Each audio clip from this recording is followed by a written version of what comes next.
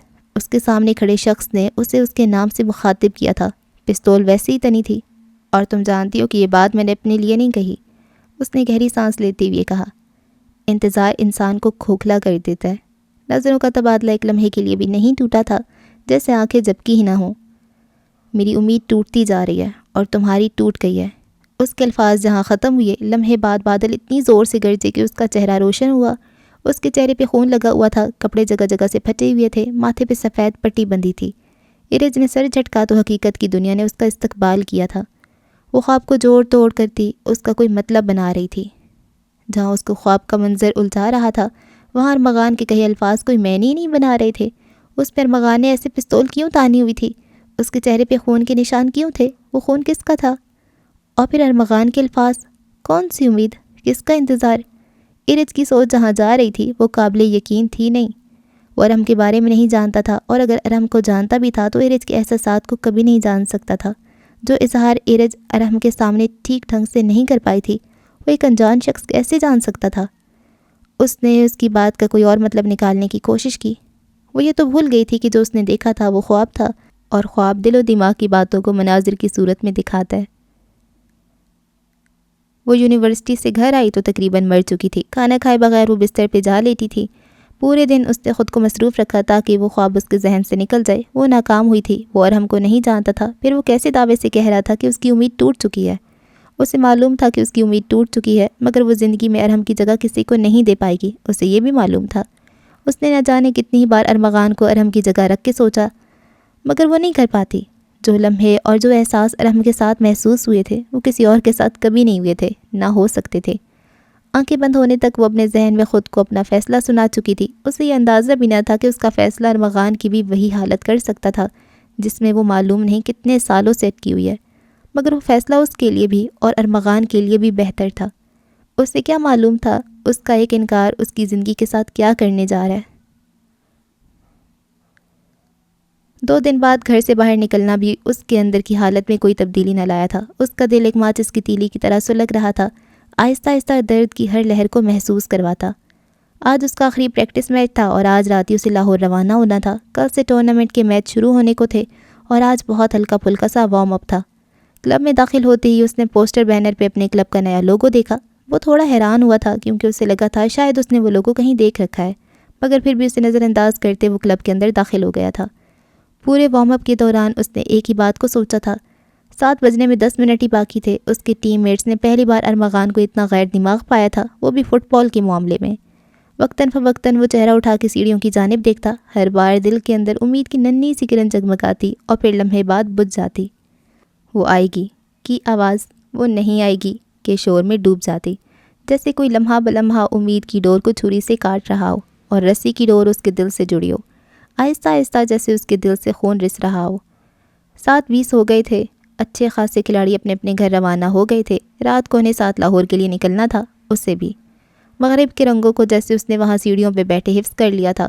وہ اسی جگہ بیٹھا تھا جہاں ان کی پہلی ملاقات ہوئی تھی۔ اسے وہ یاد نہیں آئی تھی، اس کے ذہن سے نکلی کب تھی جو یاد آتی۔ وہ تو اس کے ساتھ نہ ہو کر بھی ساتھ تھی، بس اس کی آواز کو وہ یاد کر رہا تھا۔ اس نے اپنا سر دونوں ہاتھوں میں گرا دیا۔ دل بھی اتنی زور سے ٹوٹتا ہے جتنے شور سے کوئی شیشے کا پیس۔ تم نے دل کو ٹوٹتے سنا ہے؟ اور پھر یک طرفہ محبت مکمل ہوتی ہی کب ہے؟ کتنی کوشش کی تھی میں نے، خود کو کتنا بدلا تھا۔ میں تو بس ہیرو بننا چاہتا تھا، میں تو اس کی کہانی کا کردار بننا چاہتا تھا۔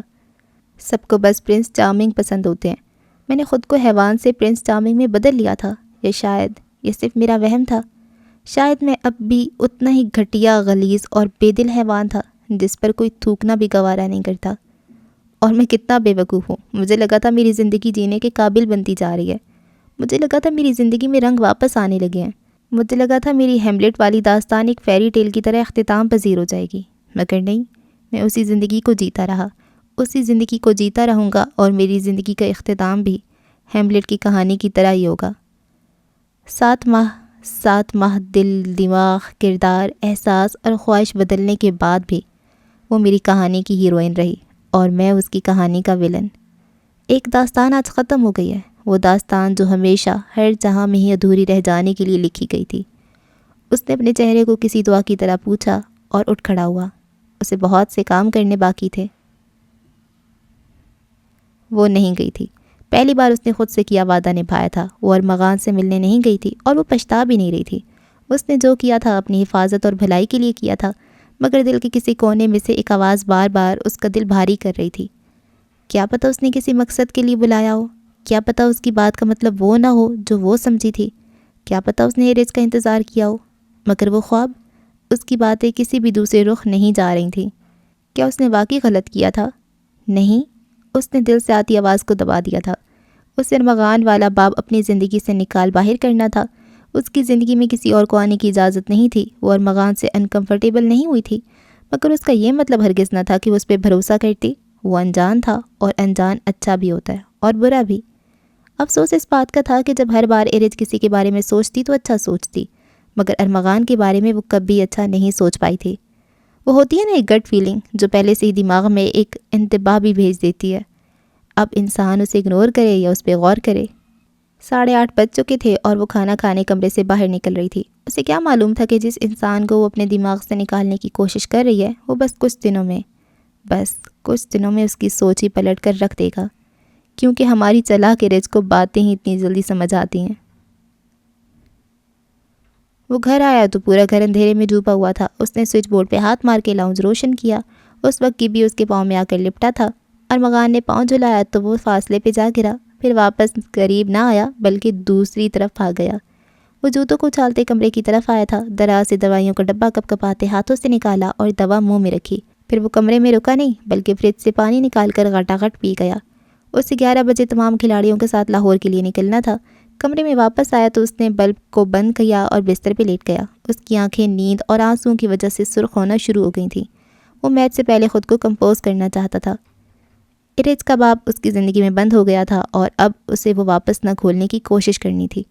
کتنے عرصے بعد اس کا دل پھر ٹوٹا تھا، مگر آج تکلیف بہت زیادہ ہوئی تھی، اس دن سے بھی زیادہ جس دن اس کو ایک الزام کے تحت گھر سے بے دخل کر دیا گیا تھا، اس دن سے بھی زیادہ جس دن اسے اس کی ماں کی آخری بار شکل بھی نہیں دکھائی گئی تھی، اس دن سے بھی زیادہ جب اس کے جسم کے ساتھ غلاظت کے سوا کچھ نہ بچا تھا۔ دل پہلے بھی ٹوٹا تھا، آج بھی ٹوٹا تھا، مگر آج تکلیف زیادہ ہوئی تھی، شاید کیونکہ امید بھی ساتھ ٹوٹی تھی، اور اب کسی سے دل نہیں لگا پائے گا، نا امید۔ اس نے آنکھیں موند لیں، اسے چند گھنٹے آرام کرنا تھا۔ اس کی آنکھ گبی کی آواز سے ٹوٹی تھی۔ وہ اس کے اوپر لیٹا میاؤں میاؤں کرتا کھانا مانگ رہا تھا۔ اس نے آنکھیں کھولنی چاہی تھیں، مگر پتلیوں میں بے حد درد تھا۔ دماغ اتنا دکھ رہا تھا کہ جیسے دماغ کی رگ پھٹ جائے گی۔ اس نے دقت سے موبائل اٹھاتے وقت دیکھا اس کے پاس 1.5 گھنٹہ تھا، اور اس کے بعد وہ 10 دن کے لیے لاہور جا رہا تھا، سب کچھ کراچی چھوڑ کے۔ اس نے بے اختیار آنکھیں ملی اور واش روم میں داخل ہوا، شیشے میں اپنا عکس دیکھتے جیسے وہ کچھ یاد کرنا چاہ رہا تھا۔ اور پھر شام کیا ہوا تھا؟ اس کی یاد کسی ریت کی طرح ذہن سے پھسل رہی تھی۔ اس کے سر میں درد کیوں تھا؟ واش روم سے باہر آ کر اس نے دراز کھول کر دواؤں کا ڈبہ کھولا۔ وہ چونکا، اس نے دوا کب کھائی تھی؟ جیب پہ ہاتھ مارتے اسے اندر کچھ محسوس ہوا۔ اسے کام کرنا تھا، اسے بس اتنا یاد تھا کہ اسے لاہور جانے سے پہلے کام کرنا تھا۔ اس کے ذہن کو کیا ہوا تھا؟ وہ سب بھولتا کیوں جا رہا تھا؟ جیب سے پاکٹ واچ نکالتے اس نے بغور سے دیکھا، 2 روز کو ایک ضروری کام کرنا تھا۔ گھڑی کو واپس جیب میں ڈالتے اس نے اپنے گھر کی چابیاں اٹھائیں اور فون پہ ایک کوڈ ملاتے کسی کو کال کرنے لگا۔ کال پہلی رنگ پہ اٹھا لی گئی۔ جی باس، دوسری طرف سے بھاری آواز سنائی دی۔ مارک 39 کی باڈی 2 دن میں آ جانی چاہیے۔ مارک 40 کی تیاری کرو، تمہیں لوکیشن مل جائے گی، مگر جب میں کہوں گا تب، اس سے پہلے قدم نہ اٹھانا، بس مارک 40 پہ نظر رکھنا۔ اس کی آواز بدل گئی تھی، اس کا آواز کا لہجہ بھی بدل گیا تھا۔ اس نے اپنی بات کہہ کر کال کاٹ دی۔ آنکھوں میں درد کی ایک اور ٹیس اٹھی تو اس نے بے اختیار آنکھوں کو مسلا۔ 2 روز کو لاہور جانے سے پہلے ایک کام کرنا تھا، بہت ضروری کام۔ وہ صحن میں بیٹھی پاؤں جھلاتے فون پہ کچھ ٹائپ کر رہی تھی۔ بال کھلے، گردن سے تھوڑے نیچے ولف کٹ میں کٹے تھے اور ٹراؤزر پہ کریم کلر کی کرتی، دوپٹہ گردن میں رسی کی مانند۔ وہ کافی معمولی حلیے میں تھی۔ چہرے پہ ٹکے چشمے کو ٹھیک کرتے اس نے پیغام کو ایک بار پھر مٹا دیا۔ لفظوں کو جوڑ توڑ کرتے اسے کچھ سمجھ نہ آیا، وہ کہاں سے بات شروع کرے، کیا لکھے، کیا کہے۔ اس نے سر گھما کے آسمان دیکھا۔ سیاہ آسمان پہ واحد چاند چمک رہا تھا، تارے جیسے گم تھے، ارحم کے تارے۔ آج اتنے عرصے بعد اس نے آسمان کو تاروں کے بغیر دیکھا تھا۔ ذہن صاف ہو گیا تھا۔ آسمان تاروں سے خالی تھا، ارج کا دل بھی ارحم سے خالی تھا۔ اس نے آنکھیں واپس فون کی طرف متوجہ کر لیں۔ وہ بات کہاں سے شروع کرے؟ 10 دن پہلے ارمغان سے نہ ملے 1 دن ہونے والا تھا۔ وہ رات سوئی نہیں تھی، وہ بس یہی سوچ رہی تھی کہ کیا بات کرنی تھی اسے، اور وہ پاک والی بات۔ اس کی موجودگی نے بھی اسے ڈسٹرب کیا تھا اور اس کی غیر موجودگی نے بھی۔ فجر تک اس کی آنکھیں یوں ہی لیٹے لیٹے چھت گھومتے پنکھے کو تکتی رہی تھیں۔ جہاں اس کے ذہن سے ارمغان نہیں نکلا تھا، وہاں اس کے ذہن میں پہلے ہی ارحم کا بسیرا تھا۔ اس کے ساتھ گزرے لمحات وقفے وقفے سے ذہن میں یاد آ رہے تھے۔ اس کی یاد افسردہ کر دیتی تھی اسے، جیسے پھول دکھا کے اس کو کانٹے پکڑا دیے ہوں کسی نے۔ ماضی کے رنگوں کو جدا کریں تو سرمئی رنگ کی سوکھی سوکھی سی داستان میں سے ایک دن وہ جمعے کا تھا جب ارحم کی جرمنی میں جاب لگ گئی تھی، اور جتنی بری طرح ایرج کا دل کسی نے مٹھی میں بند کیا تھا وہ صرف ایرج ہی جانتی تھی۔ فاطمہ منزل کے صحن میں سب جمع ارحم کے ہاتھ سے مٹھائی کا لطف اٹھا رہے تھے۔ سب خوشی خوشی ارحم سے باتیں کر رہے تھے۔ مریم تو ابھی سے ہی اسے ہدایات دینا شروع ہو گئی تھیں اور وہ مسکرا کر ان کی ہاں میں ہاں ملا رہا تھا۔ گھر کا ہر فرد اس سرمئی آسمان تلے صحن میں جمع تھا سوائے ایرج کے۔ وہ کمرے میں سب سے الگ تھلگ بستر پہ بیٹھی تھی، جیسے خود کے ہی دل پہ مرہم لگا رہی ہو۔ وہ کسی کے لیے کیوں رو رہی تھی؟ اس کے لیے جس کو کبھی اس کا ہونا ہی نہ تھا۔ اگر وہ اس کی قسمت کی سنہری لکیر نہ تھا تو اسے کس چیز کا غم تھا؟ وہ کیوں رو رہی تھی؟ ایک دن اسے ایسے ہی جانا تھا، ملک سے بھی اور دل سے بھی، مگر وہ اسے دل سے نکال نہیں پائی تھی۔ اس نے کبھی نہ سوچا تھا کہ زندگی کا یہ مرحلہ اتنا مشکل ہوگا۔ وہ ہر لمحے اس وقت کے لیے تیار تھی، مگر اب کہ جب وہ وقت آیا تھا تو پتہ نہیں کیا ہوا تھا۔ اس کی آواز نہیں نکلی تھی، مگر آنسو گواہ تھے۔ اس کے دل میں ایک امید سی جاگی تھی، کیا پتہ وہ میرے کہنے پہ جرمنی نہ جائے یا پھر مجھ سے۔ یہ امید بہت نازک تھی، جیسے اسے امید سے ہی امید نہ ہو، مگر دل تو دل تھا، ہر مرحلہ ہر مشکل پار کرنے کے لیے تیار تھا۔ رات 11 بجے وہ اپنی کچی نیند سے جاگی تھی۔ کمرہ روشنی میں ڈوبا ہوا تھا، اس کی آنکھ لگ گئی تھی اور دروازے پہ ایک آہٹ نے اسے جگا دیا تھا۔ اس نے چشمہ چہرے پہ ٹکائے دروازے کے پاس دیکھا، وہی سلور لاکٹ۔ ایرج جانتی تھی کہ وہ کس کا لاکٹ ہے، وہی تو جانتی تھی۔ چپل پیروں میں پھنسائے اس نے لاکٹ اٹھایا، وہی ابری ہوئی عبارت۔ وہ مسکرائی تھی، مگر اس مسکراہٹ میں کوئی خوشی ہی نہیں تھی۔ اسے آج ہمت کرنی تھی، اپنی محبت کے لیے ایک قدم اٹھانا تھا۔ وہ مجھے کبھی انکار نہیں کرے گا، اسے امید سے زیادہ اعتماد تھا۔ وہ سیڑھیاں چڑھتے گیلری تک پہنچ گئی تھی۔ بالکنی پہ پہنچتی اس کے قدم رک گئے تھے۔ سرمئی ڈھیلی ڈھالی شرٹ پہنے، چشمہ سامنے ٹیبل پہ رکھا تھا۔ وہ اسے دیکھتی ہی مسکرایا تھا۔ ہر بار کی طرح اس کی مسکراہٹ میں وہی کشش تھی جو اس کی شخصیت میں تھی۔ وہ ٹیبل قریب آنے لگی۔ حال اس نے یادوں کا سلسلہ وہیں توڑ دیا۔ وہ پھر سے اپنا دل کیسے دکھاتی؟ وہ اس رات کو پھر سے کبھی دہرا نہیں پائے گی۔ اس کا دل رک جاتا تھا۔ وہ جمعے کی رات اس کی زندگی کے خوبصورت آئینے کو چکنا چور کر کے ایک حقیقت کا آئینہ اس کے سامنے لاتی تھی، جس میں وہ اپنا ٹوٹا عکس خود بھی کبھی دیکھ نہ پائی تھی، نہ دیکھ پائے گی۔ فجر تک وہ یوں ہی جاگی رہی تھی۔ فجر کی اذان پہ بھی وہ نہیں اٹھی، یہاں تک کہ فجر قضا ہو گئی۔ دروازے پہ آہٹ ہوئی، یقیناً ہینا ہوں گی۔ وہ صبح اٹھ کے سب کے لیے ناشتہ بناتی تھیں، مگر ایرج کے کمرے کا دروازہ نہیں کھلا۔ اس نے اٹھ کے دیکھا بھی نہیں۔ اس کے اندر ہمت ہی نہیں بچی تھی کوئی کام کرنے کی۔ تکان اور درد کا ایسا امتزاج تھا۔ ایرج کی آنکھیں بند دروازے تک جا ٹھہری تھی۔ وہ نہیں دیکھ سکتی تھی کہ اس کے کمرے کے باہر کون کھڑا تھا۔ ارادے کے خلاف وہ اسے بھول نہیں سکا تھا۔ اسے لاہور آئے آج 2 دن ہو گئے تھے، اور وہ ایرج نامی باب اپنی زندگی سے بند نہیں کر پایا تھا۔ وہ اس کو سچ بتانا چاہتا تھا، وہ اسے سب بتانا چاہتا تھا، مگر پتہ نہیں لاہور آ کے ہر یاد میں دھندلا پانی سا پڑ گیا تھا۔ وہ ٹورنامنٹ جس کا اس کو اتنی شدت سے انتظار تھا، اب جب وہ دن آیا تھا تو تمام جذبے جیسے راکھ ہو گئے تھے۔ پہلا میچ ہو چکا تھا جس کو وہ بآسانی جیت گئے تھے۔ وہ اس وقت گلبرگ کے ایک ہوٹل میں جوتے اتار رہا تھا۔ اس نے ایرج کا انسٹاگرام کھولا، وہاں انسٹاگرام یوزر لکھا آ رہا تھا، تمام پوسٹ غائب ہو گئی تھیں۔ اس نے ارمغان کو بلاک کر دیا تھا۔ اس نے گہری سانس بھری، وہ اب کوئی قدم نہیں اٹھا پائے گی۔ اپنا دل کوئی ایک جگہ سے 2 بار کیسے توڑوا سکتا تھا؟ کاش میں شیطان ہوتا، غلط کام کرتا، مگر لوگوں کو تو نہ دکھتا، نہ ان کو دکھتا، نہ ان سے دل لگاتا، نہ لوگوں کو پتہ لگتا، نہ میں نظروں میں آتا۔ اس نے بے آواز کہا تھا، جیسے خود پہ بھی اب ترس آنے لگا تھا۔ وہ یونیورسٹی کے آئینے کے سامنے کھڑے اپنے عکس دیکھ رہی تھی، گہرا سانپلا چہرہ، آنکھوں کے نیچے گہرے حلقے جو کنسیلر سے چھپانے کے باوجود بھی چھپ نہ پائے تھے۔ یہ اسی ایرج کا عکس تھا جو خود سے ڈرتی تھی، جو کچھ کہتی نہ تھی کیونکہ اسے لگتا تھا کہ اس کی ہر بات غلط اور فضول ہے۔ یہ وہی ایرج تھی جو کہنے سے پہلے اپنی ہر بات کو 1000 بار سوچتی اور پھر بھی کہہ نہ پاتی تھی۔ ایرج تمہارا اتنا لو کانفیڈنس ہے، آج صبح اس کی دوست نے کسی بات پہ اسے کہا تھا۔ یہ وہی ایرج تھی جو اداس ہوتی تو خود کو خود مناتی تھی۔ ایرج خود کی نظروں میں ہی فضول تھی تو کسی اور کی نظروں کو کیا بھاتی؟ اس میں کیا تھا پسند کرنے والا؟ وہ ہار مان جاتی تھی کیونکہ وہ کبھی جیت کے قریب بھی پہنچ نہیں پائی تھی۔ اسے شرمندگی ہوتی تھی خود سے، وہ اپنی باتوں میں ہی کھو جاتی تھی، دوسرے لوگوں کی باتوں کو ذہن میں سوار کر لیتی۔ اس کا اصل چہرہ کیا تھا؟ اس کی خواہشات کیا تھیں؟ اس کی خواہشات وہ تھیں جو لوگ اسے بتاتے تھے، اس کا اصل وہ تھا جو لوگ اسے دکھاتے تھے۔ ایرج خود میں تو کچھ نہ تھی، لوگ صحیح تھے، لوگ اس کو برے مشورے کیوں دیں گے؟ اس نے کبھی احتجاج ہی نہیں کیا تھا کیونکہ اس کی نظروں میں تو اس کی باتیں بھی بے معنی تھیں۔ وہ خود کے لیے کیا قدم اٹھاتی جب وہ اپنی زندگی میں خود ہی ایک سائیڈ کریکٹر تھی؟ اس کو غائب دماغی سے نکالنے والی آواز بیگ میں بجتے رنگ ٹون کی آواز تھی۔ اس نے ایک ہاتھ سے آنکھوں سے ٹپکتے آنسو پونچھے جو نہ جانے کب آئے تھے۔ فون نکال کر اس نے نمبر دیکھا۔ آج پہلی بار اس نمبر کو دیکھ کے اسے خوشی نہیں ہوئی تھی۔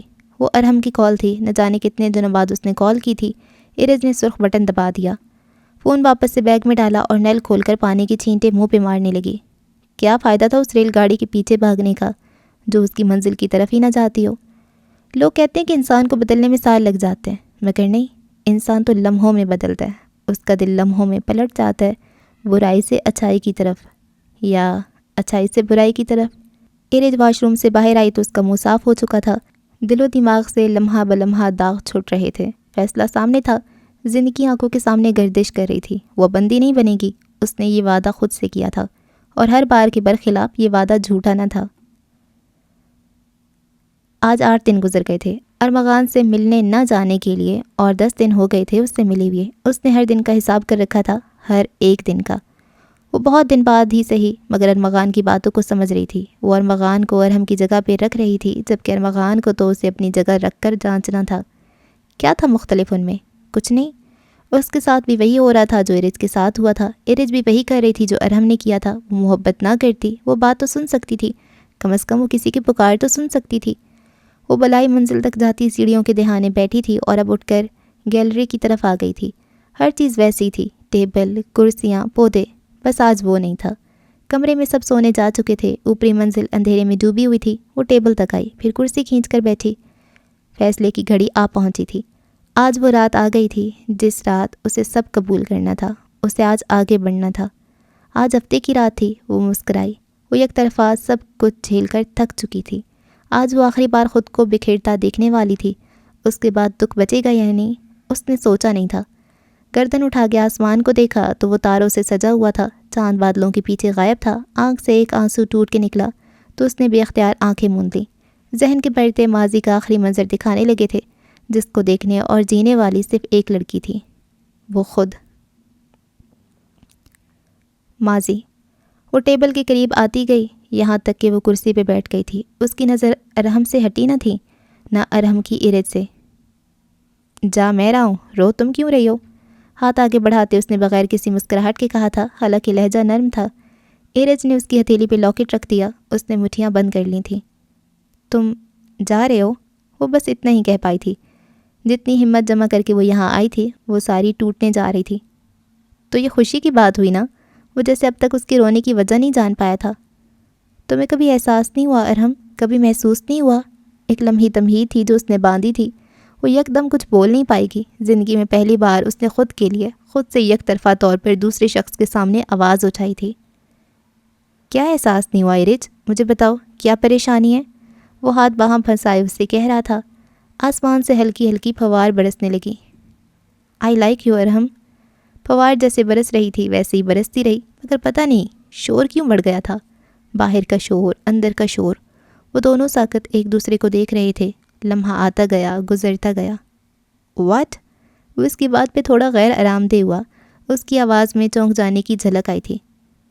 تمہیں کبھی اندازہ نہیں ہوا ارحم؟ اس کا گلا روندنے لگا تھا۔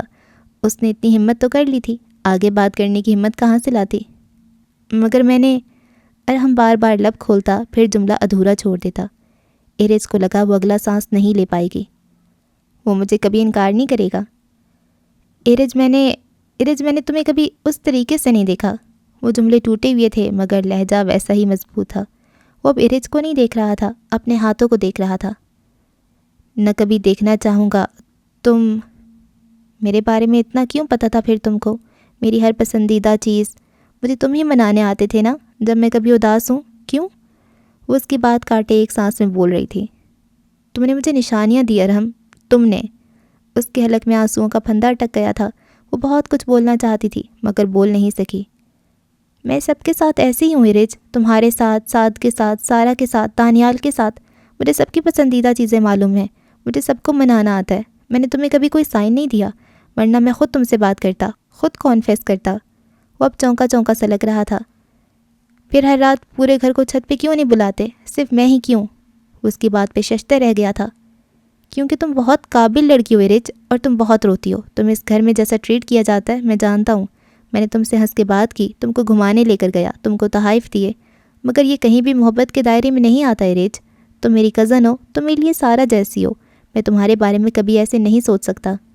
اس کی آنکھوں میں غصہ یا افسوس نہ تھا، اس کا لہجہ سمجھانے والا تھا۔ اس کا لہجہ ایرج کی منہ پر ایک تھپڑ کی طرح تھا جس کا نشان اس کے چہرے سے کبھی مٹنے والا نہیں تھا۔ وہ مجھے کبھی انکار نہیں کرے گا۔ میں جرمنی جا رہا ہوں، تمہیں بھی کال کروں گا، سب کو بھی۔ مجھے معاف کرنا ایرج اگر میں نے کبھی کوئی غلط بات تم سے کہی ہو یا تمہیں سائن دیا ہو، مگر مجھے لگتا ہے میں نے ایسا بالکل نہیں کیا۔ وہ مجھے کبھی انکار نہیں کرے گا۔ بارش تیز ہو جائے گی، بادل آ رہے ہیں، تم بھی جاؤ اب کمرے میں، طبیعت خراب ہو جائے گی۔ وہ کہہ کر اٹھا نہیں، بیٹھا رہا جیسے ایرج کے اٹھنے کا انتظار کر رہا ہو۔ وہ کبھی مجھے انکار نہیں کرے گا۔ اسے اندازہ نہیں ہوا کہ وہ کب سیڑھیاں اتر کر کمرے تک آئی تھی۔ اس نے دروازہ آہستہ سے بند کیا۔ اس کے بال بھیگ چکے تھے، وہ بستر پہ آ کر بیٹھ چکی تھی۔ وہ مجھے کبھی انکار نہیں کرے گا۔ یہ وہ رات تھی جب ایرج باہر سے تو ویسی ہی رہی تھی مگر اندر سے مکمل تبدیل ہو گئی تھی۔ وہ بستر پہ بیٹھی تھی، آنکھوں میں نہ جانے کتنے آنسو مڑ آئے تھے جنہیں وہ چاہ کر بھی نہیں بہا پائی۔ اس کے ہاتھ بے اختیار بالوں کی جڑوں تک گئے۔ اس نے اپنے بالوں کو مٹھی میں پھنسایا اور زور سے کھینچ دیا۔ نہ جانے کتنے بال ٹوٹ کر ہاتھ میں آئے تھے، نہ جانے کتنے آنسو بستر کی چادر میں جذب ہوئے تھے۔ اور یک طرفہ محبت مکمل ہوتی بھی ہے کیا؟ حال۔ اس نے آنکھیں کھولی تو اس کا چہرہ نمکین پانیوں سے بھیگا ہوا تھا۔ ہوا خشک تھی اور سانس پتہ نہیں کیوں چڑھ رہا تھا۔ اس نے گہرے گہرے سانس لیے۔ وہ کامیاب ہوئی تھی۔ اس نے ماضی کے اس صفحے کو پڑھ کر جلا ڈالا تھا جس کی وہ کبھی کوشش بھی نہ کر پائی تھی۔ وہ اسے بھول نہیں پائے گی، نہ اس سے جڑی اچھی اور بری یادوں کو، مگر وہ ان یادوں سے اب ڈرتی نہیں تھی۔ اسے اب ڈر نہیں لگ رہا تھا۔ اس کا دل خالی تھا مگر ہلکا ہو چکا تھا۔ اس کا دل جیسے داغوں سے صاف ہو چکا تھا۔ وہ ارحم کو دل سے نہیں نکال پائی تھی مگر اس نے ارحم کو دل میں ہی کہیں دفن کر دیا تھا، جیسے اس ہڈی کو نگل لیا ہو جو عرصے سے نہ اگلی جا رہی تھی نہ نگلی۔ اس نے قبول کر لیا تھا، اس نے اپنے آپ کو قبول کر لیا تھا۔ بس چند دن میں بہت کچھ بدلا بدلا سا لگ رہا تھا، جیسے زندگی میں اب آسانیاں آنے والی ہوں۔ اس نے چہرے پوچھتے ہوئے قمیص سیدھی کی اور کرسی سے اٹھ کھڑی ہوئی۔ پھر باہر کا منظر دیکھا۔ وہ پہلے جیسی ایرج نہیں بن پائے گی کیونکہ جو ٹوٹا تھا اس کے حصے جوڑنا ممکن نہ تھا، مگر وہ ذہن سے آزاد تھی، دل سے آزاد تھی، اتنا کافی تھا۔ اس نے قدم سیڑھیوں کی جانب بڑھا دیے تھے۔ اب ایک اور شخص بھی تھا جس کے بارے میں اسے سوچنا تھا، مگر اب فیصلے آسان لگ رہے تھے۔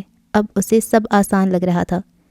گیلری ویسے ہی ویران رہ گئی تھی۔ اندھیرے میں ڈوبی وہ گیلری وہ ایرج کو جاتے دیکھتی رہی، اور پھر گیلری کی اوٹ میں سے کوئی باہر آیا۔ اس کے ہاتھ میں فون تھا جس پہ وہ مسلسل کچھ لکھ رہا تھا۔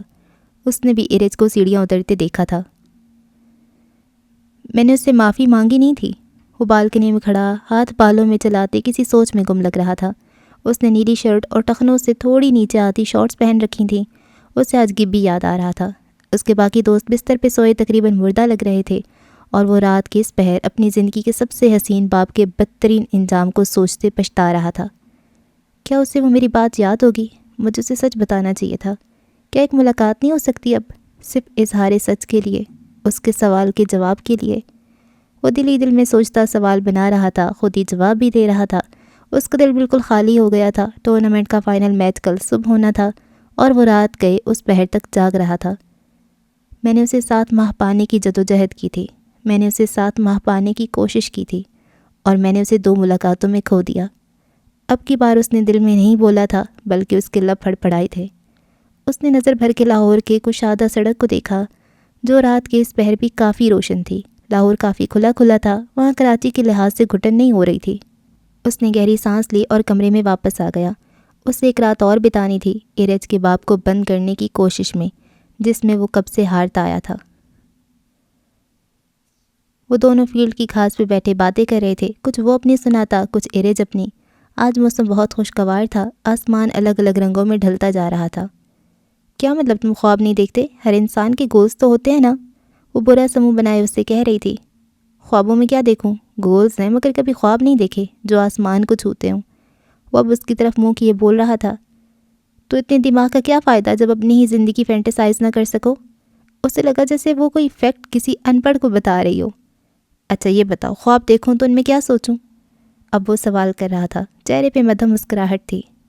لو بھلا، خواب سوچ کے دیکھے جاتے ہیں؟ خواب تو ہوتے ہیں سوچ کو آزاد کرنے کے لیے۔ وہ اس کی بات میں مدھم سا مسکرایا۔ اگر خواب سوچ کر دیکھے نہ جائیں تو یہ خود کو جھوٹی تسلی دینا ہوا نا؟ وہ اس کی بات ہرگز ماننے کو تیار نہ تھا۔ جھوٹی تسلی صحیح، مگر اچھے ہوتے ہیں۔ اس نے اب چہرہ موڑ لیا۔ وہ اب دور آسمان پر پھیلائے پرندوں کو دیکھ رہا تھا۔ تو اس کا مطلب ہے تمہیں فریب میں آنے کا شوق ہے؟ اب کی بار اس نے بولا تو مسکراہٹ لبوں تلے دبائی۔ روز یہاں آتی ہوں۔ فریب میں؟ اپنا چہرہ گھمائے اس نے کہا تھا، اس کے چہرے پر بھی مسکراہٹ تھی۔ یعنی میں تمہیں فریب لگتا ہوں؟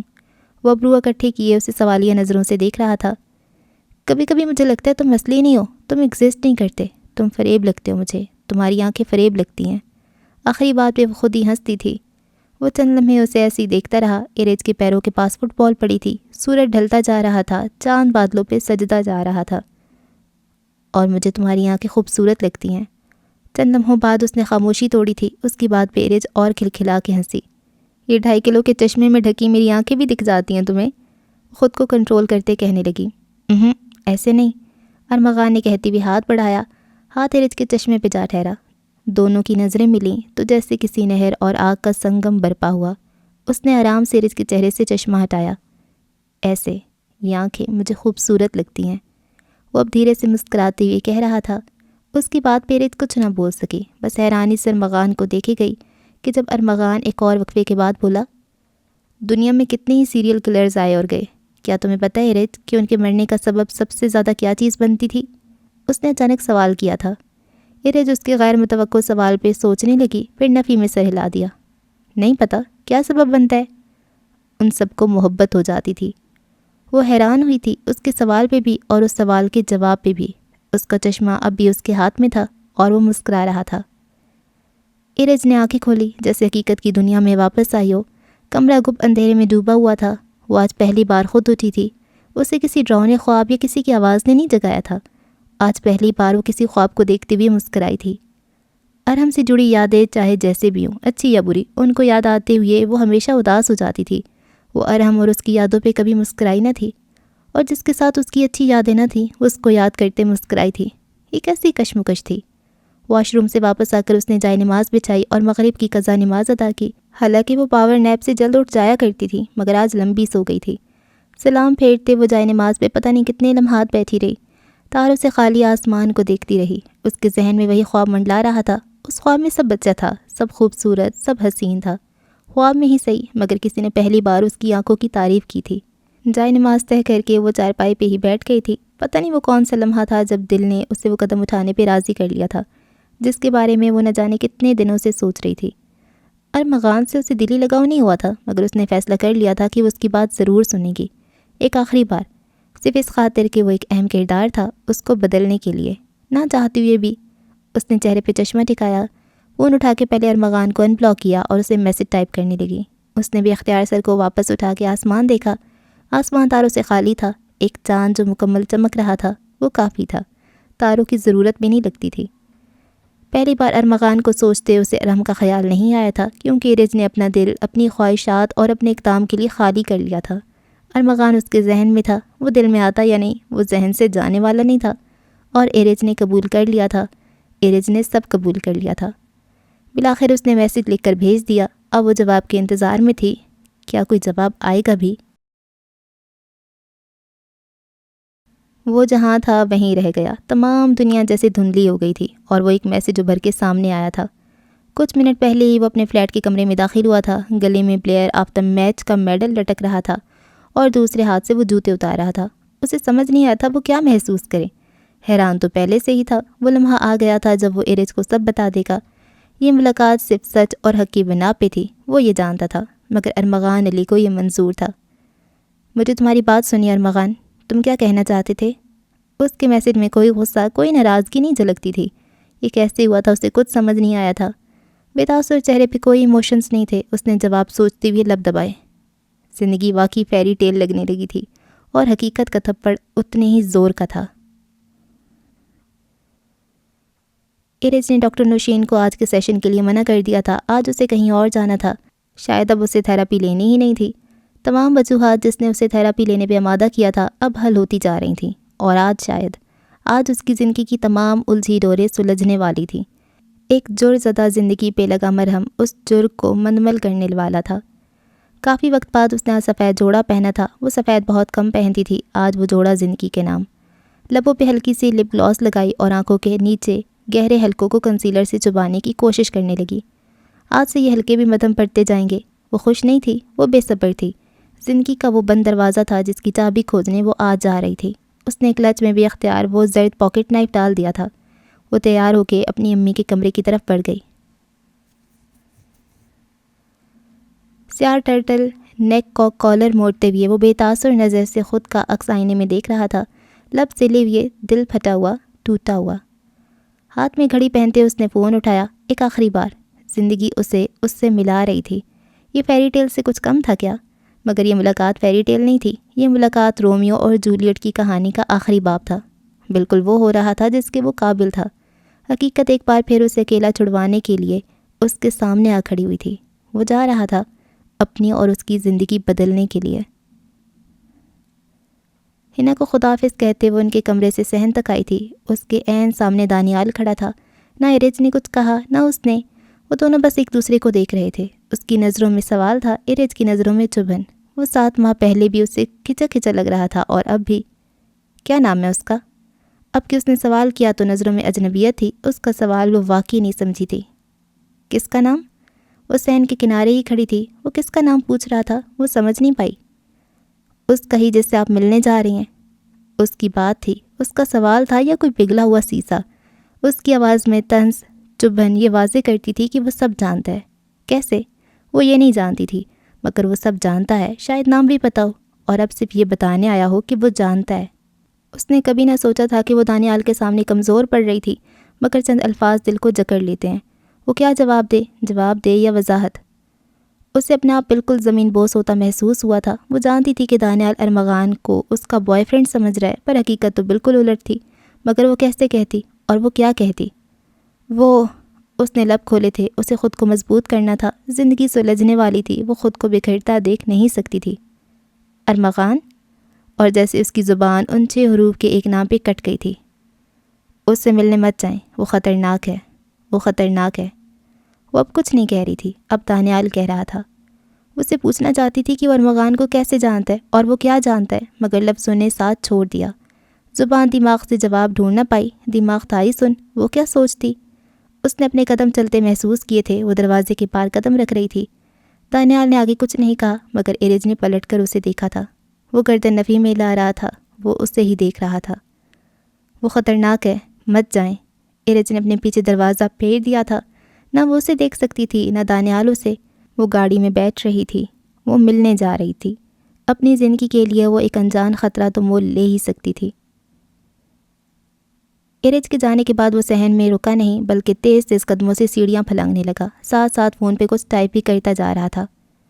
وہ چلی گئی ارحم بھائی، میں نے انہیں روکنے کی کوشش کی تھی مگر وہ نہیں رکی، اب میں کیا کروں؟ وہ اوپر آ کے تیز تیز سانس سے بھرتا جواب کا انتظار کرنے لگا۔ وہ جا رہا تھا ارج سے ملنے، اور یہ ملاقات ان دونوں کی زندگیوں میں جو طوفان لانے والی تھی اس کا اندازہ ارمغان کو خود بھی نہ تھا۔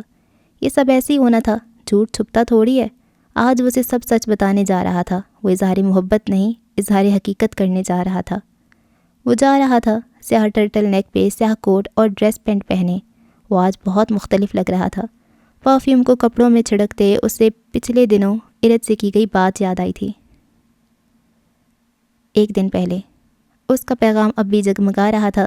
ارمغان بے جان نظروں سے اس پیغام کو بار بار پڑھ رہا تھا۔ پیغام بھیجنے والے کا چہرہ آنکھوں کے سامنے آ رہا تھا، اور پھر اس نے پیغام لکھنا شروع کیا۔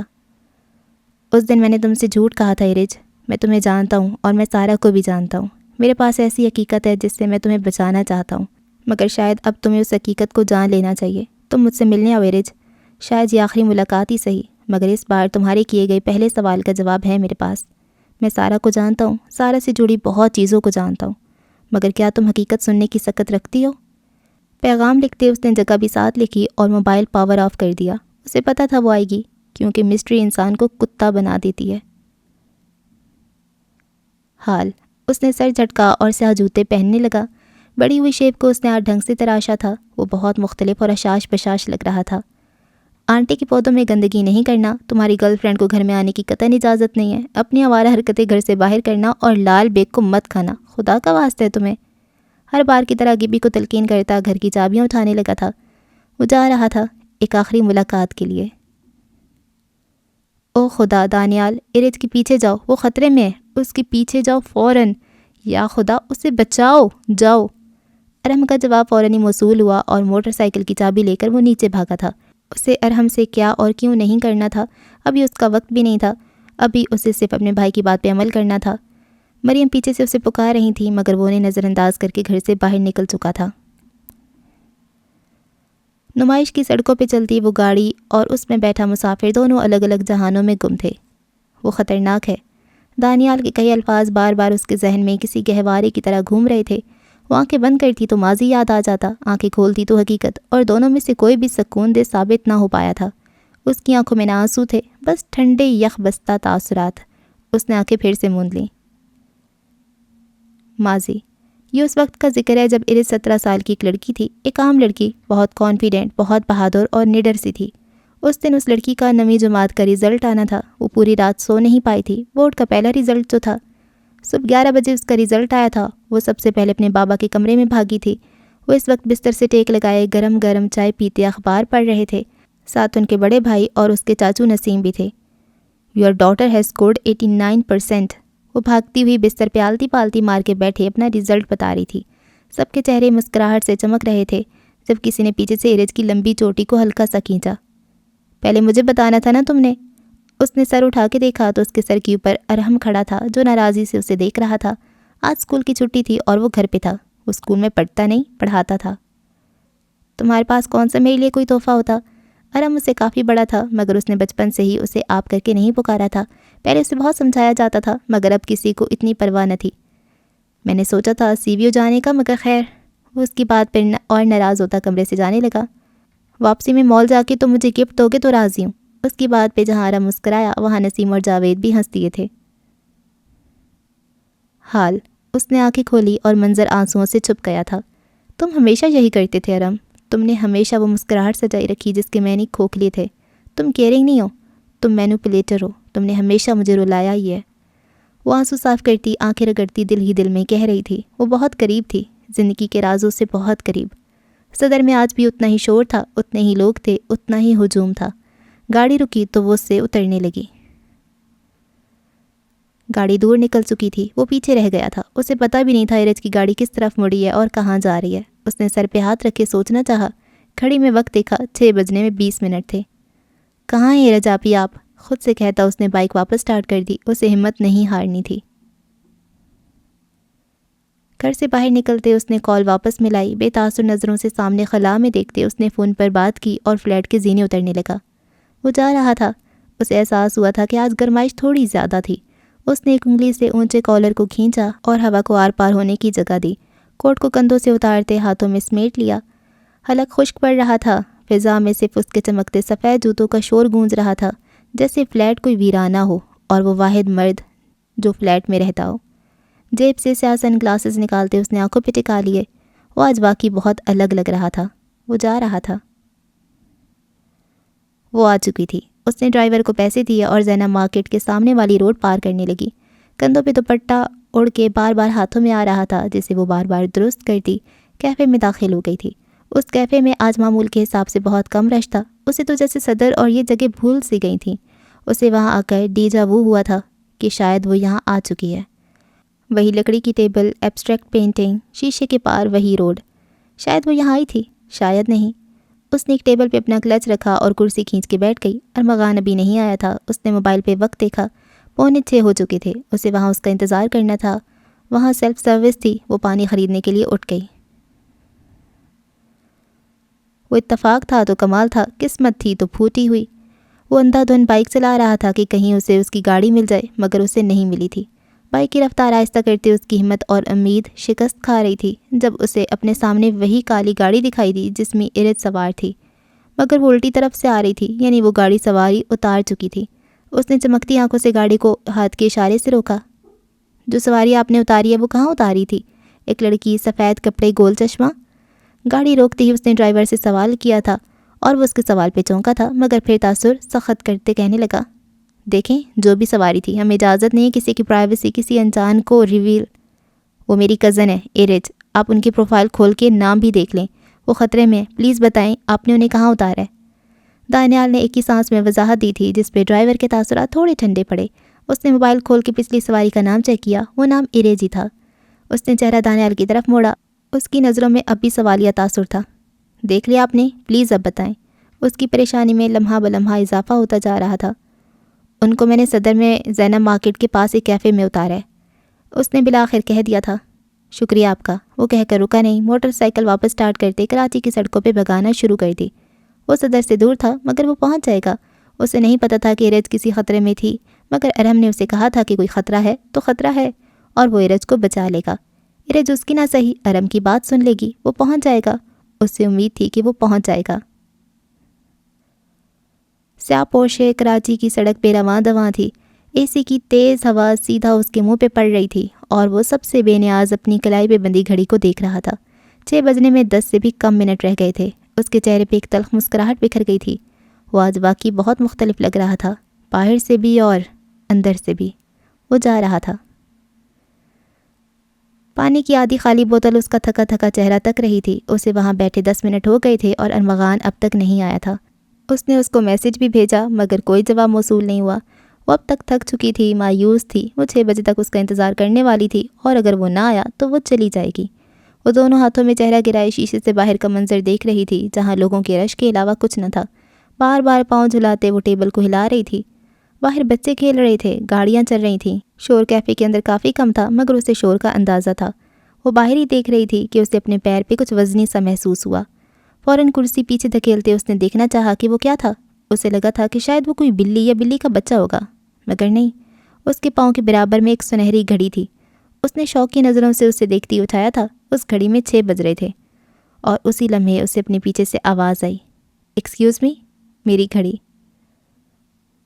ارمغان کے لاہور جانے سے 2 گھنٹہ پہلے۔ لاہور جانے سے پہلے 2 روز کو ایک ضروری کام کرنا تھا۔ سیاہ پورشے کا دروازہ کھولا گیا۔ وہ اس کے اندر بیٹھتے ڈرائیور کو ہدایات دے کر چپ ہو گیا۔ جیب میں اب بھی اس گھڑی کا وزن محسوس ہو رہا تھا۔ اسے کام کرنا تھا۔ صدر کی مارکیٹ آہستہ آہستہ بند ہوتی جا رہی تھی مگر وہ ایک کیفے اب بھی کھلا ہوا تھا۔ دروازہ کھینچتے وہ کیفے کے اندر داخل ہوا تو کیفے میں نہ ہونے کے برابر لوگ تھے۔ اکا دکا لوگ بیٹھے آہستہ آواز میں باتیں کر رہے تھے۔ وہ سیدھا کاؤنٹر کی طرف آیا اور ایک کپ کافی کا آرڈر دے کر کرسی پہ آ کے بیٹھ گیا۔ ادھر ادھر نظر گھماتے اس نے اطراف کا جائزہ لیا اور پھر جیکٹ کی جیب سے سنہری گھڑی نکال کے مٹھی میں دبائی۔ ایک بار پھر ادھر ادھر دیکھا، کیفے سے اچھے خاصے فاصلے پہ اس کی سیاہ گاڑی کھڑی تھی اور وہ اس کا سایہ دور سے بھی دیکھ سکتا تھا۔ کوئی اس کی طرف متوجہ نہ تھا۔ اس نے گھڑی پہ گرفت ہلکی کی اور ایک پاؤں سے تھوڑا سا زور دے کے ٹیبل کا اوپری حصہ اٹھایا. گھڑی کو ایک مخصوص ٹائم پہ سیٹ کر کے ٹیبل اور روڈ کے بیچ ایسے پھنسا دیا کہ وہ گھڑی گرنے سے بھی نہ گرتی. کم از کم اتنے وقت تک تو نہیں جتنا وقت اسے درکار تھا. کافی پی کر وہ فوراً ہی وہاں سے اٹھ گیا تھا. کیفے سے تھوڑا دور آتے اس نے کال ملائی. ہر بار کی طرح فون پہلی گھنٹی پہ اٹھا لیا گیا. جی باس. دوسری طرف سے آواز آئی. لوکیشن مل گئی ہوگی. وقت بھی دیکھ لو. نہ 1 منٹ پہلے نہ 1 منٹ بعد. 10 دن بعد ٹھیک شام کے 6 بجے. وہ کال کاٹنے ہی لگا تھا کہ دوسری طرف سے سوال آیا. پر باس اگر وہ نہ آئی تو؟ وہ آئے گی. اسے میں لاؤں گا. مختصر سے جواب دے کر اس نے کال منقطع کر دی. گاڑی کا دروازہ کھول کے وہ بیٹھنے لگا تھا. اب ایک اور کام تھا جو اسے لاہور جانے سے پہلے کرنا تھا. حال. Excuse me. میری گھڑی. وہ بالکل سن ہو گئی. دنیا بالکل ٹھہر گئی اور ہر صوبے کا آواز گردش کرنے لگی. اس نے رفتہ رفتہ چہرہ گھمایا. اس کی سانسیں جہاں تھیں وہاں تھم گئیں. ارمغان اس کے عین پیچھے کھڑا تھا. اس کے چہرے پہ ایک انجان مسکراہٹ تھی. چہرے پہ سن گلاسز تھے اور وہ سیاہ ٹرٹل نیک پہ سیاہ کوٹ میں ملبوس تھا. اس کے پیچھے 3 باڈی گارڈز تھے جنہوں نے وہاں کے ویٹرز اور مینیجر پہ پستول دانی ہوئی تھی، مگر اتنی مہارت سے کہ باہر کسی بھی شخص کو احساس نہ ہو سکتا تھا کہ کیفے کے اندر کیا چل رہا ہے. وہ وہیں شل سی بیٹھی اسے دیکھ رہی تھی. کلچ میں رکھی چھری کا اسے احساس ہوا ہی نہ تھا. وہ تو ارمغان تھا. وہ تو اسے کوئی نقصان نہیں پہنچائے گا. وہ بہت مختلف لگ رہا تھا. اس کا چہرہ، اس کا حلیہ، اس کی مسکراہٹ، اس کا لہجہ، سب بہت مختلف تھا. اسے ارمغان آج واقعی انجان لگ رہا تھا. اس کا جواب نہ آنے پہ ارمغان کی مسکراہٹ اور گہری ہوئی. وہ اس کے سامنے جھکا کہ اب دونوں کے چہروں کے درمیان بس سانسوں کا فاصلہ تھا. آ گیا تمہارا ارمغان، تمہارے سوالوں کے جواب دینے کے لیے. تمہیں جاننا تھا نا کہ سارا کے ساتھ کیا ہوا تھا. وہ اپنی جگہ سے ہلا اور ایک کرسی کھینچ کے اس کے سامنے بیٹھ گیا. اپنی آنکھوں سے سیاہ چشمہ ہٹایا. اس کی آنکھوں میں بھی وہی حیوانیت تھی جو اس کی مسکراہٹ میں تھی. تمہاری کزن کو 7 ماہ پہلے میں نے مارا تھا. تمہارے بھائی سعد جاوید صدیقی کو بھی میں نے ہی قتل کیا تھا. اور اب تمہاری باری ہے ارد جاوید صدیقی. پہلے سعد، پھر سارا، اور اب تمہاری زندگی آج میں تم سے چھینوں گا. اور ہاں، سوری، مجھ سے غلطی ہو گئی اپنا تعارف کروانے میں. میں ارمغان نہیں ہوں، میں دوروس ہوں. اور دوروس کو اپنا کام اس دنیا سے لاکھ گنا زیادہ پسند ہے. تم نے ارمغان کے ساتھ اچھا نہیں کیا. بدلہ تو بنتا تھا نا پھر. وہ مدھم سا ہنس ہنس کے بول رہا تھا اور وہ ٹھنڈے پڑتے جسم سے اس کی بات سن رہی تھی. تم نے ارمغان کی محبت دیکھ لی ارج. اب تم دوروس کی ہوس دیکھو گی. تمہارے ساتھ میں اس سے بھی بدتر کروں گا جو میں نے سارا اور سعد کے ساتھ کیا. تم ارمغان کو عزیز ہو اور اس لیے مجھے تم سے اتنی ہی نفرت ہے. وہ کرسی سے اٹھتے کپڑے جھاڑنے لگا، پھر اس کی گردن کے قریب جھکا. بی کیئرفل کہہ کر رکا نہیں، پلٹ گیا. وہ کیفے سے نکل رہا تھا اور ارج سے تو جیسے کسی نے اس کی سانسیں چھین لی تھی. Be careful. اس کے کہے الفاظ دماغ کے کسی کونے میں دفن ہوئی یاد کو واپس اس کی آنکھوں کے سامنے لا رہے تھے. یہ تھی حقیقت. یہ تھا اس کے سوال کا جواب. یہ تھا ملاقات کا نتیجہ. اسے احساس ہوا تھا کہ وہ اپنی گھڑی لے گیا تھا. اس کا ذہن بالکل معاف ہو گیا تھا. کاش زندگی کے راز راز ہی رہتے. کاش کچھ سوال کے جواب اسے ملتے ہی نہیں. کاش وہ یہاں نہ آتی. کاش وہ اپنی زندگی مسٹری ہی رہنے دیتی. اس نے بے جان قدموں سے چلنا چاہا تھا مگر وہ لڑکھڑا گئی.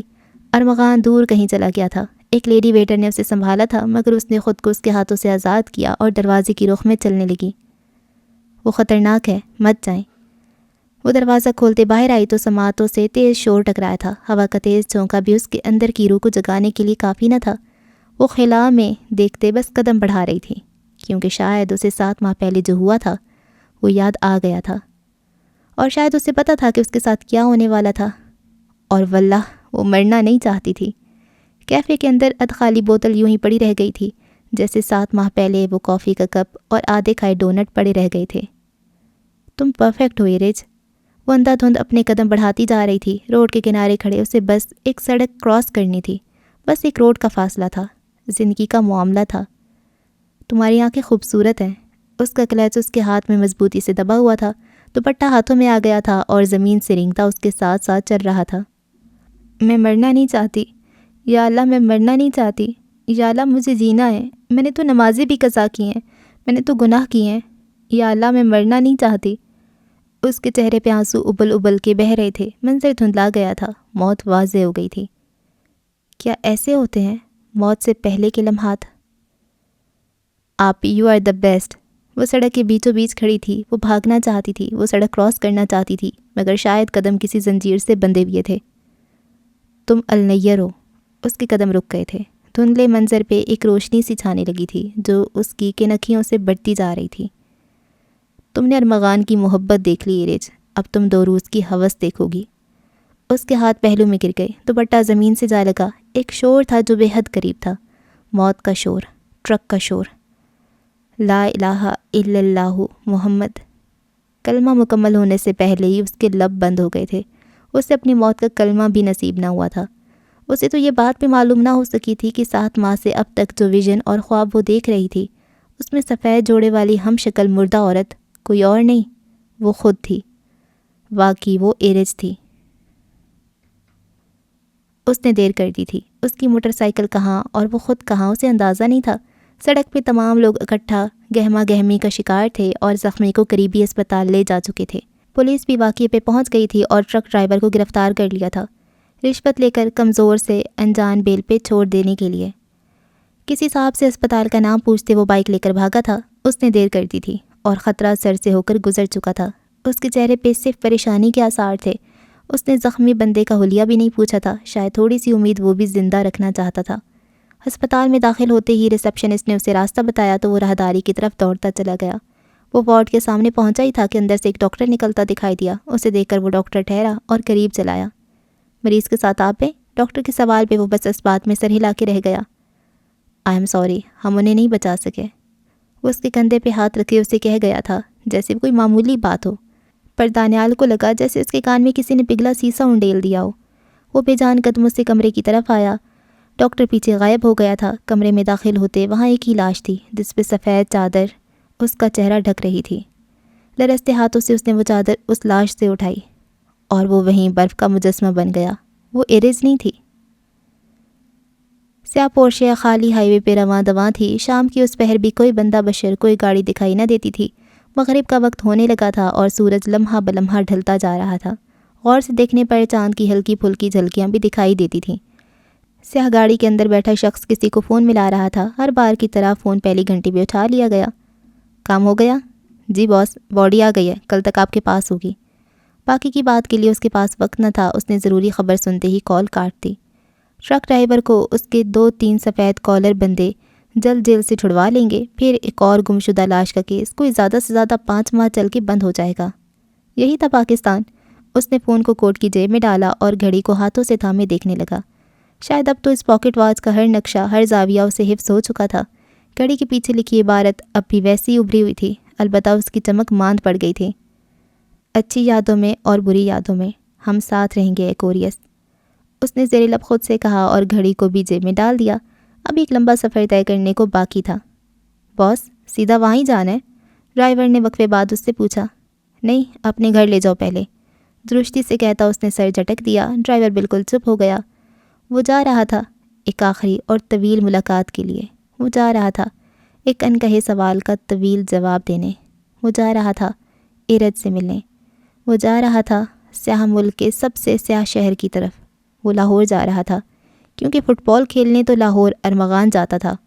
دوروز کو اور بھی بہت کام کرنے ہوتے تھے اور ابھی ایک ضروری کام تھا جو باقی رہتا ہے۔ اچھا جی، یہ ایپیسوڈ تھی ہماری کیا یار 4th ایپیسوڈ تھی نا۔ خیر، اچھا میرے خیال سے جو میرا تکا تھا کہ ارمغان ہی دوروز ہے وہ صحیح تھا۔ کیا بات ہے میری، میں جینیس ہوں یار۔ اور اس کو بھی شاید ایسی کچھ بیماری ہوگی کہ وہ کبھی ایک بن جاتا ہوگا بندہ، کبھی دوسرا۔ میں نے ایسی موویز دیکھی ہیں اور ہوتا ہے ڈوئل پرسنالٹی ڈس آرڈر کے، پتہ نہیں کون سی، اسپلٹ پرسنالٹی ڈس آرڈر، یہ ایک بیماری ہوتی ہے اور ایک پرسنالٹی دوسری پرسنالٹی کے ساتھ لڑتی رہتی ہے ہر ٹائم، اور جو ایک ایول سائڈ ہوتی ہے نا پرسنالٹی کی، وہ تھوڑی زیادہ خطرناک ہوتی ہے۔ تو وہ اس کا خیال رکھنے کے لیے نا اس کو کر رہی ہے۔ ارمغان ایرج کو محبت کرتا ہے۔ اچھا مجھے گھڑی والی تھوڑی سی بات نہیں سمجھ آئی، مطلب گھڑی وہ ٹیبل پہ پہلے رکھ کے چلا جاتا ہے اس کا بندہ، اور پھر تاکہ وہ آئے گی تو وہ گھڑی گرے گی، اور یہ گھڑی کا سین کیا ہے؟ گھڑی کو مجھے لگا تھا گھڑی غائب ہو جاتی ہے، جب گھڑی غائب نہیں ہوتی تو خود وہاں پہ جا کے رکھنے کی کیا ضرورت ہے؟ شاید اس کی ایک پرسنالٹی جا کے رکھاتی ہوگی اور اس کی دوسری پرسنالٹی کو اس کو بچانا ہوتا ہوگا. اگر وہ نہ بچائے تو پھر وہ اس کو مار دیتا ہوگا جو بھی وہاں پر جا کے بیٹھے. ہے نا؟ پاسبل ہے. اور یہ دانیال اور یہ ارحم کیا کر رہے ہیں؟ اگر ان کو پتہ ہے ارمغان کے بارے میں تو وہ اپنی کزن کو کیوں نہیں بتاتے؟ مجھے تو ارحم ہی نا وہ لگتا ہے ماسٹر مائنڈ. دیکھتے ہیں جی کیا ہوتا ہے. آپ بتائیں آپ کو کیا لگتا ہے کہ کیا ہوگا. نیکسٹ ویڈیو میں نیکسٹ ایپیسوڈ میں ملاقات ہوگی. دعا میں یاد رکھیں. اللہ حافظ.